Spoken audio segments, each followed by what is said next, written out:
Hello বন্ধুরা, আজকে তোমাদের সামনে আমি একটা সুন্দর ডেজার্ট বানানো শেখাবো, যেটা যে কোনো অনুষ্ঠানে তোমরা এটা বানাতে পারো। এটা একবার বানালে বারে বারে বানাতে চাইবে।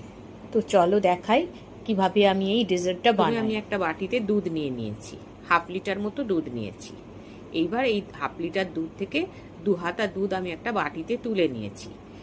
ওই দুধের সাথে 2 চামচ কাস্টার্ড পাউডার আমি গুলে নিয়েছি। এইবার দুধটা গরম হলে পরে ওর মধ্যে কাস্টার্ড পাউডারটা দিয়ে নাড়তে থাকতে হবে। দেখবে দুধটা ঘন হয়ে এসছে। যখন দুধটা ঘন হয়ে আসবে তখন গ্যাসটা অফ করে দিতে হবে। আর কিছু ড্রাই ফ্রুট, আমন্ড আর পেস্তা বাদাম কুচিয়ে রাখতে হবে। আমি এখানে 3 প্যাকেট সেমুই নিয়েছি। এই সেমুইগুলোকে গুঁড়ো গুঁড়ো করে নিয়েছি, দেখো হাত দিয়ে ভেঙে ভেঙে নিয়েছি। এবার কড়াইতে ঘি দিয়ে এই সেমুইটা ভেজে নিতে হবে, একটু হালকা করে ভেজে নিতে হবে।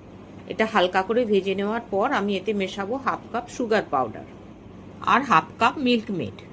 আমি এখানে মিল্ক মেড ইউজ করেছি, তোমরা গুঁড়ো দুধও ইউজ করতে পারো। এবার এটা মিশিয়ে ঠান্ডা হতে দেব। দেখো এটা বানানো না খুব একটা শক্ত নয়, খুব ইজিভাবেই এটা বানানো যায়। মাত্র 3টে উপকরণ, একটা হচ্ছে সেমুই, মিল্ক আর সুগার। এই 3টে উপকরণ হলেই এটা বানানো যায়। আমি তো যে কোনো অনুষ্ঠানেই এটা বানাই। দেখো এবার আমি একটা কাঁচের বাটি নিয়েছি। এবার কাঁচের বাটির মধ্যে কাঁচের বাটির অর্ধেকটা এই সেমুই দিয়ে ভর্তি করে দেব। দিয়ে একটা গ্লাস নিয়ে গ্লাসের সাহায্যে এটাকে সমান করে নেব। এবার ওই যে মালাইটা করে রেখেছি ওই মালাইটা এর মধ্যে দিয়ে দেব। দেখো এইভাবে ওপরে ছড়িয়ে দিতে হবে। দিয়ে এবার ওর ওপরে আবারও একটুখানি সেমুই ছড়িয়ে দেব। দেখো এইভাবে আমি পুরোটা কভার করে দেব। এবার এর উপরে আমন্ড আর পেস্তা বাদামের কুচিটা ছড়িয়ে দেব। দিলেই তৈরি হয়ে গেল আমাদের একটা সুন্দর ডেজার্ট।